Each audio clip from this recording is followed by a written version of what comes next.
Hi and welcome to the Lambda Audiobooks channel.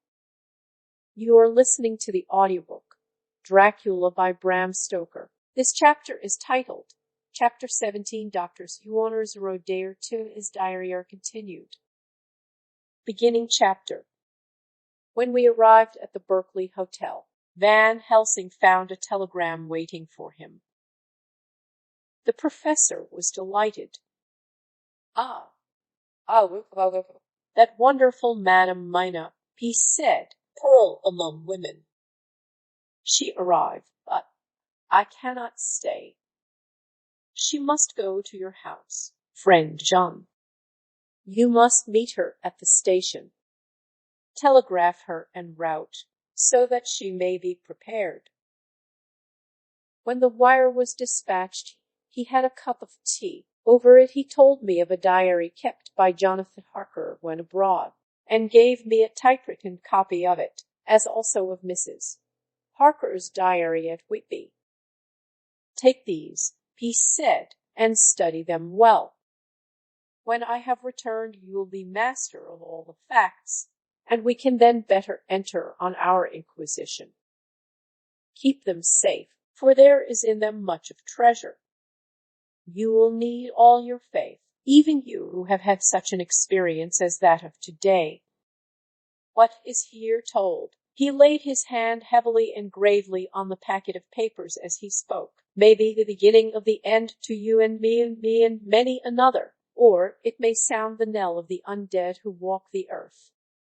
Read all, I pray you, with the open mind, and if you can add in any way to the story here told, do so, for it is all important. You have kept diary of all these so strange things, is it not so? Yes. Then we shall go through all these together when we meet. He then made ready for his departure, and shortly after drove off to Liverpool Street. I took my way to Paddington, where I arrived about 15 minutes before the train came in. The crowd melted away after the bustling fashion common to arrival platforms, and I was beginning to feel uneasy, lest I might miss my guest, when a sweet-faced, dainty-looking girl stepped up to me, and, after a quick glance, said, Dr. Seward, is it not? And you are Mrs. Harker. I answered at once, whereupon she held out her hand.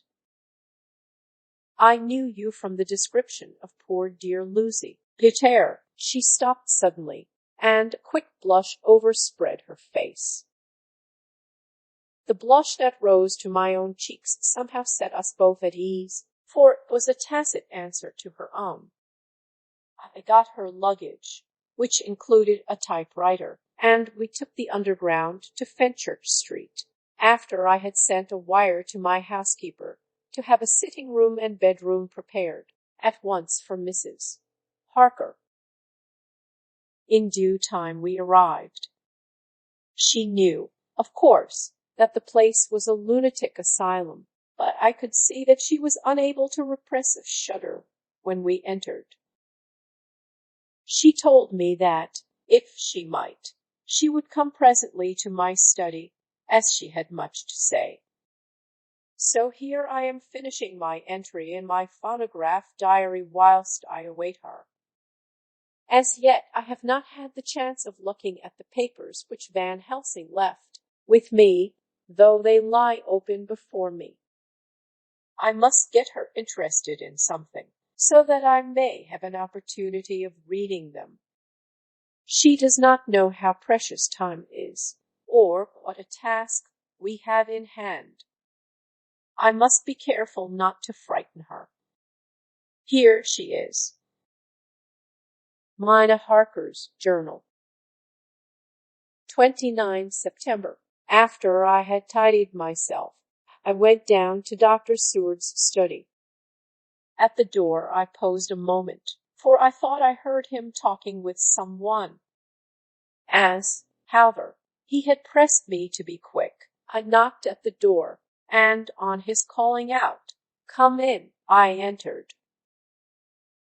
To my intense surprise, there was no one with him. He was quite alone, and on the table opposite him was what I knew at once from the description to be a phonograph.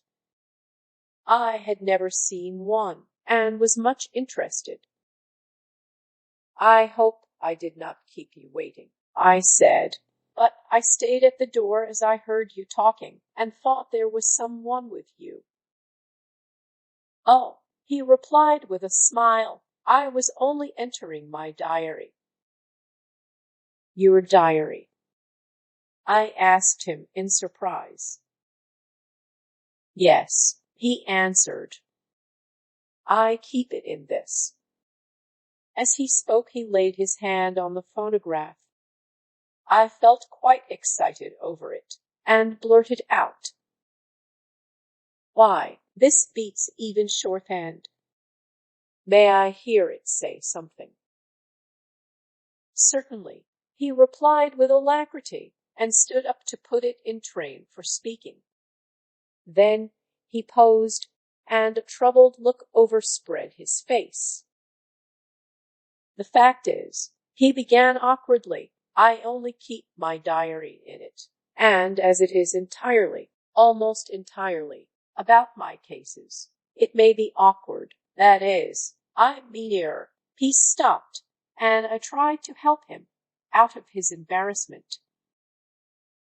"You helped to attend dear Lucy at the end.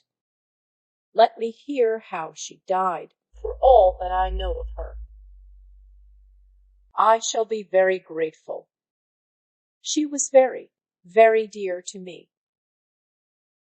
To my surprise, he answered, with a horror-struck look in his face, "Tell you of her death? Not for the wide world." "Why not?" I asked, for some grave, terrible feeling was coming over me. Again he paused, and I could see that he was trying to invent an excuse. At length he stammered out, "You see, I do not know how to pick out any particular part of the diary." Even while he was speaking, an idea dawned upon him, and he said with unconscious simplicity, in a different voice, and with the naivete of a child, "That's quite true, upon my honor. Honest Indian." I could not but smile, at which he grimaced. "I gave myself away that time," he said. "But do you know that, although I have kept the diary for months past, it never once struck me how I was going to find any particular part of it, in case I wanted to look it up. By this time my mind was made up that the diary of a doctor who attended Lucy might have something to add to the sum of our knowledge of that terrible being, and I said boldly, "Then, Dr. Seward, you had better let me copy it out for you on my typewriter." He grew to a positively deathly pallor as he said, "No, no, no. For all the world, I wouldn't let you know that terrible story." Then it was terrible. My intuition was right.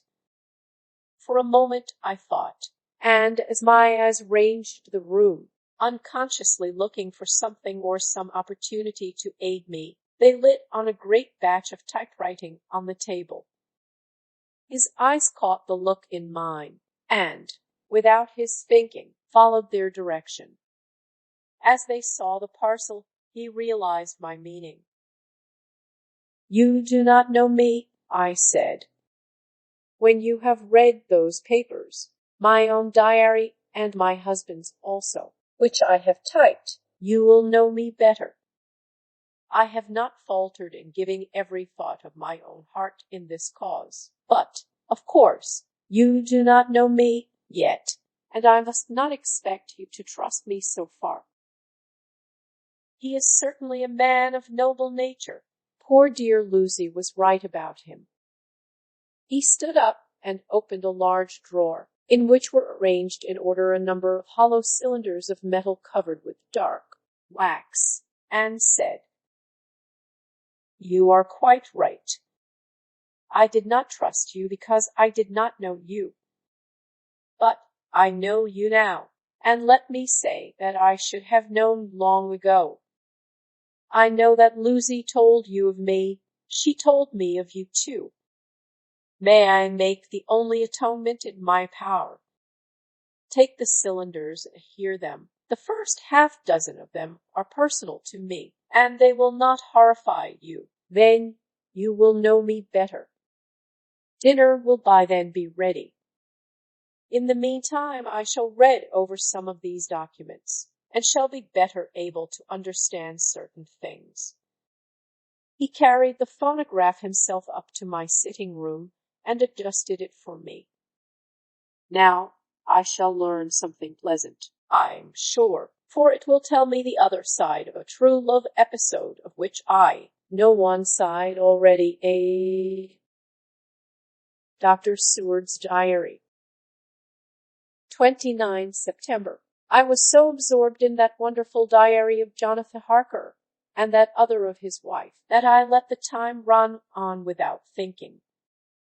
Mrs. Harker was not down when the maid came to announce dinner, so I said, "She is possibly tired. Let dinner wait an hour," and I went on with my work. I had just finished Mrs. Harker's diary when she came in. She looked sweetly pretty, but very sad, and her eyes were flushed with crying. This somehow moved me much. Of late I have had cause for tears, God knows, but the relief of them was denied me, and now the sight of those sweet eyes, brightened with recent tears, went straight to my heart. So I said as gently as I could, "I greatly fear I have distressed you." "Oh, no, not distressed me," she replied, "but I have been more touched than I can say by your grief. That is a wonderful machine, but it is cruelly true. It told me, in its very tones, the anguish of your heart. It was like a soul crying out to Almighty God. No one must hear them spoken ever again. See, I have tried to be useful. I have copied out the words on my typewriter, and none other need now hear your heart beat as I did. No one need ever know, shall ever know," I said in a low voice. She laid her hand on mine and said very gravely, but they must. Must. But why?" I asked. "Because it is a part of the terrible story, a part of poor dear Lucy's death, and all that led to it. Because in the struggle which we have before us to rid the earth of this terrible monster, we must have all the knowledge and all the help which we can get.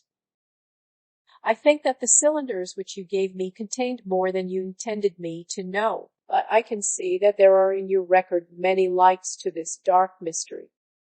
You will let me help, will you not? I know all up to a certain point, and I see already, though your diary only took me to 7 September, how poor Lucy was beset, and how her terrible doom was being wrought out. Jonathan and I have been working day and night since Professor Van Helsing saw us. He has gone to Whitby to get more information, and he will be here tomorrow to help us. We need have no secrets amongst us. Working together, and with absolute trust, we can surely be stronger than if some of us were in the dark." She looked at me so appealingly, and at the same time manifested such courage and resolution in her bearing, that I gave in at once to her wishes. "You shall," I said, "do as you like in the matter. God forgive me if I do wrong. There are terrible things yet to learn of, but if you have so far travelled on the road to poor Lucy's death, you will not be content, I know, to remain in the dark. Nay, the end, the very end, may give you a gleam of peace. Come, there is dinner. We must keep one another strong for what is before us. We have a cruel and dreadful task. When you have eaten, you shall learn the rest, and I shall answer any questions you ask, if there be anything which you do not understand, though it was apparent to us who were present. Mina Harker's Journal. 29 September. After dinner, I came with Dr. Seward to his study. He brought back a phonograph from my room, and I took my typewriter. He placed me in a comfortable chair, and arranged the phonograph so that I could touch it without getting up, and showed me how to stop it in case I should want to pause. Then he very thoughtfully took a chair, with his back to me, so that I might be as free as possible, and began to read. I put the forked metal to my ears and listened. When the terrible story of Lucy's death and all that followed was done, I lay back in my chair powerless. Fortunately, I am not of fainting disposition. When Dr. Seward saw me, he jumped up with a horrified exclamation, and hurriedly taking a case bottle from a cupboard, gave me some brandy, which in a few minutes somewhat restored me.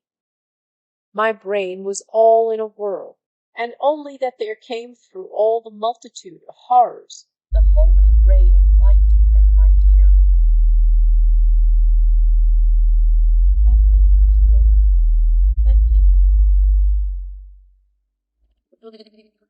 dear Lucy was at last at peace. I do not think I could have borne it without making a scene. It is all so wild and mysterious and strange. If I had not known Jonathan's experience in Transylvania, I could not have believed. As it was, I didn't know what to believe, and so got out of my difficulty by attending to something else. I took the cover off my typewriter and said to Dr. Seward, "Let me write this all out now. We must be ready for Dr. Van Helsing when he comes. I have sent a telegram to Jonathan to come on here when he arrives in London from Whitby. In this matter, dates are everything, and I think that if we get all our material ready, and have every item put in chronological order, we shall have done much. You tell me that Lord Godalming and Mr. Morris are coming too. Let us be able to tell him when they come." He accordingly set the phonograph at a slow pace, and I began to typewrite from the beginning of the 7th cylinder. I used manifold, and so took 3 copies of the diary, just as I had done with all the rest. It was late when I got through, but Dr. Seward went about his work of going his round of the patients. When he had finished, he came back and sat near me, reading, so that I did not feel too lonely whilst I worked. How good and thoughtful he is! The world seems full of good men, even if there are monsters in it.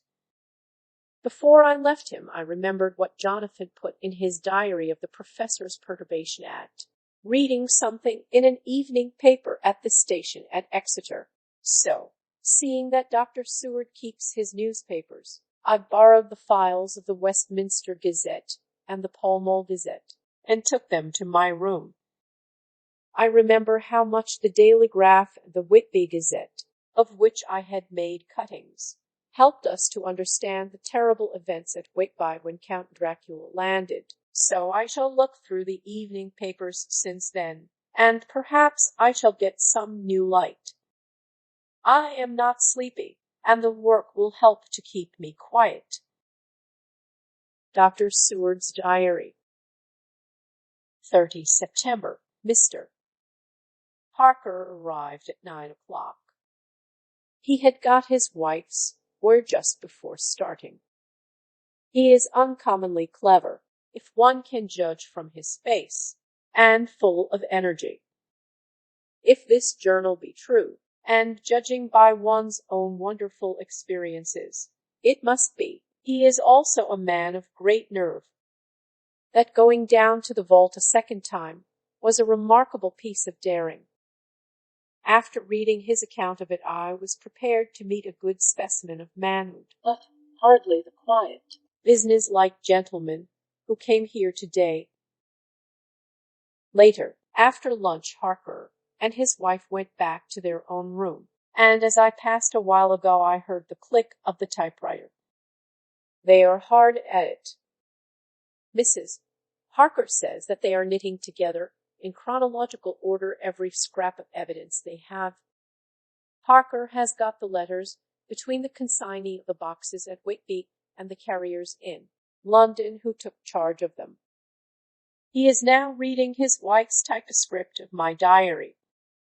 I wonder what they make out of it. Here it is, a Jonathan Harker's journal. 29 September. In train to London, when I received Mr.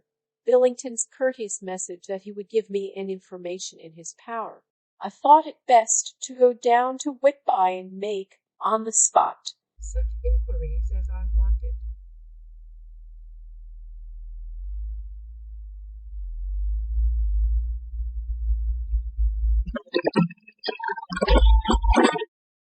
It was now my object to trace that horrid cargo of the Count's to its place in London. Later, we may be able to deal with it. Billington, Jr., a nice lad, met me at the station and brought me to his father's house, where they had decided that I must stay the night. They are hospitable, with true Yorkshire hospitality, give a guest everything, and leave him free to do as he likes. They all knew that I was busy, and that my stay was short, and Mr. Billington had ready in his office all the papers concerning the consignment of boxes. It gave me almost a turn to see again one of the letters which I had seen on the Count's table before I knew of his diabolical plans. Everything had been carefully thought out, and done systematically and with precision. He seemed to have been prepared for every obstacle which might be placed by accident in the way of his intentions being carried out. To use an Americanism, he had taken no chances, and the absolute accuracy with which his instructions were fulfilled was simply the logical result of his care. I saw the invoice, and took note of it. 50 cases of common earth to be used for experimental purposes. Also, the copy of letter to Carter Patterson and their reply. Of both of these I got copies. This was all the information Mr. Billington could give me, so I went down to the port and saw the coast guards, the customs officers, and the harbor master. They had all something to say of the strange entry of the ship, which is already taking its place in local tradition, but no one could add to the simple description 50 cases of common earth. I then saw the station master, who kindly put me in communication with the men who had actually received the boxes. Their tally was exact with the list, and they had nothing to add except that the boxes were main and mortal heavy, and that shifting them was dry work. One of them added that it was hard lines, that there wasn't any gentleman such like as yourself, Squire, to show some sort of appreciation of their efforts in a liquid form. Another put in a writer that the thirst then generated was such that even the time which had elapsed had not completely allayed it. Needless to add, I took care before leaving to lift, for ever and adequately, this source of reproach. 30 September. The station master was good enough to give me a line to his old companion, the station master at King's Cross, so that when I arrived there in the morning I was able to ask him about the arrival of the boxes. He, too, put me at once in communication with the proper officials, and I saw that their tally was correct with the original invoice. The opportunities of acquiring an abnormal thirst had been here limited. A noble use of them had, however, been made, and again I was compelled to deal with the result in an ex post factum manner. From thence I went on to Carter Paterson's central office, where I met with the utmost courtesy. They looked up the transaction in their date book and letter book, and at once telephoned to their King's Cross office for more details. By good fortune,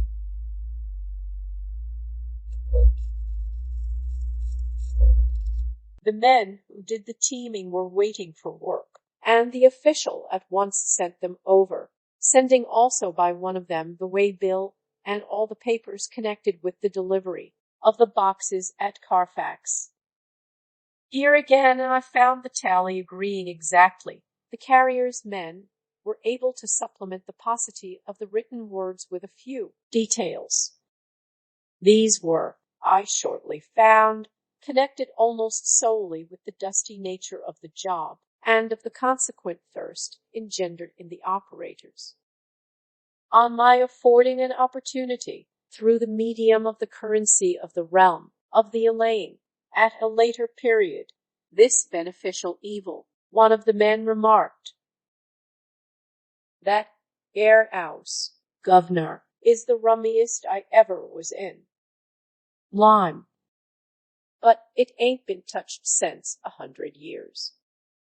There was dust that thick in the place that you might have slept on it without hurtin' of your bones, and the place was that neglected that yer might of a smelled old Jerusalem in it. But the old chapel, that took the psych, that did. Me and my mate, we thort we would never get out quick enough. Lor, I wouldn't take less nor quite a moment to stay there arter dark."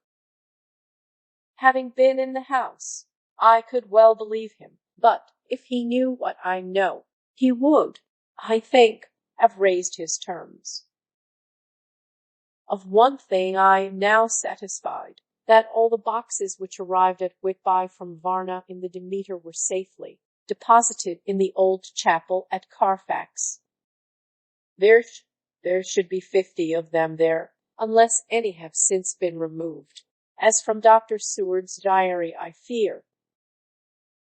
I shall try to see the carter who took away the boxes from Carfax when Renfield attacked him.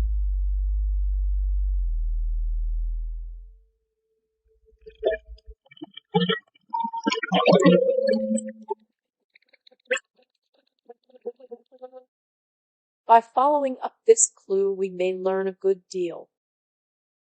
Later, Mena and have worked all day, and we have put all the papers into order. Mina Harker's Journal. 30 September. I am so glad that I hardly know how to contain myself. It is, I suppose, the reaction from the haunting fear which I have had that this terrible affair and the reopening of his old wound might act detrimentally on Jonathan. I saw him leave for Whitby with as brave a face as I could, but I was sick with apprehension. The effort has, however, done him good. He was never so resolute, never so strong, never so full of volcanic energy as at present. It is just as that dear, good Professor Helsing said, he is truth, and he improves under strain that would kill a weaker nature. He came back full of life and hope and determination. We have got everything in order for it tonight. I feel myself quite wild with excitement. I suppose one ought to pity anything so hunted as is the Count. That is just it. This thing is not human, not even beast. To read Dr. Seward's account of poor Lucy's death, and what followed, is enough to dry up the springs of pity in one's heart. Later, Lord Godalming and Mr. Morris arrived earlier than we expected. Dr. Seward was out on business, and had taken Jonathan with him, so I had to see them. It was to me a painful meeting, for it brought back all poor dear Lucy's hopes of only a few months ago. Of course they had heard Lucy speak of me, and it seemed that Dr. Van Helsing, too, has been quite blowing my trumpet, as Mr. Morris expressed it. Poor fellows, neither of them is aware that I know all about the proposals they made to Lucy. They did not quite know what to say or do, as they were ignorant of the amount of my knowledge, so they had to keep on neutral subjects. However, I thought the matter over, and came to the conclusion that the best thing I could do would be to post them in affairs right up to date. I knew from Dr. Seward's diary that they had been at Lucy's death, her real death, and that I need not fear to betray any secret before the time. So I told them, as well as I could, that I had read all the papers and diaries, and that my husband and I, having typewritten them, had just finished putting them in order. I gave them each a copy to read in the library. When Lord Godalming got his and turned it over, "It does make a pretty good pile," he said. "Did you write all this, Mrs. Parker?" I nodded, and he went on. "I don't quite see the drift of it, but you people are all so good and kind, and have been working so earnestly and so energetically, that all I can do is to accept your ideas blindfold and try to help you. I have had one lesson already in accepting facts that should make a man humble to the last hour of his life. Besides, I know you loved my poor Lucy." Here he turned away and covered his face with his hands. I could hear the tears in his voice. Mr. Morris, with instinctive delicacy, just laid a hand for a moment on his shoulder, and then walked quietly out of the room. I suppose there is something in woman's nature that makes a man free to break down before her and express his feelings on the tender or emotional side without feeling it derogatory to his manhood. For when Lord Godalming found himself alone with me, he sat down on the sofa and gave way utterly and openly. I sat down beside him and took his hand. I hope he didn't think it forward of me, and that if he ever thinks of it afterwards, he never will have such a thought. There I wrong him. I know he never will. He is too true a gentleman, I said to him, for I could see that his heart was breaking. I loved dear Lucy, and I know what she was to you, and what you were to her. She and I were like sisters, and now she is gone, will you not let me be like a sister to you in your trouble? I know what sorrows you have had, though I cannot measure the depth of them. If sympathy and pity can help in your affliction, won't you let me give some little service, for Lucy's sake?" In an instant the poor dear fellow was overwhelmed with grief. It seemed to me that all that he had of late been suffering in silence found a vent at once. He grew quite hysterical, and, raising his open hands, beat his palms together in a perfect agony of grief. He stood up and then sat down again, and the tears rained down his cheeks. I felt an infinite pity for him, and opened my arms unthinkingly. With a sob he laid his head on my shoulder and cried like a wearied child, whilst he shook with emotion. We women have something of the mother in us that makes us rise above smaller matters when the mother spirit is invoked. I felt this big, sorrowing man's head resting on me, as though it were that of the baby that someday may lie on my bosom, and I stroked his hair as though he were my own child. I never thought at the time how strange it all was. After a little bit his sobs ceased, and he raised himself with an apology, though he made no disguise of his emotion. He told me that for days and nights past, weary days and sleepless nights, he had been unable to speak with any one, as a man must speak in his time of sorrow. There was no woman whose sympathy could be given to him, or with whom, owing to the terrible circumstance with which his sorrow was surrounded, he could speak freely. "I know now how I suffered," he said, as he dried his eyes.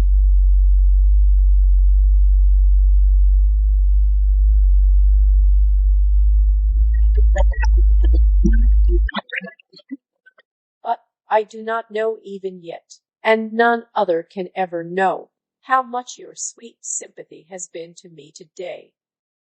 I shall know better in time, and believe me that, though I am not ungrateful now, my gratitude will grow with my understanding. You will let me be like a brother, will you not, for all our lives, for dear Lucy's sake? For dear Lucy's sake.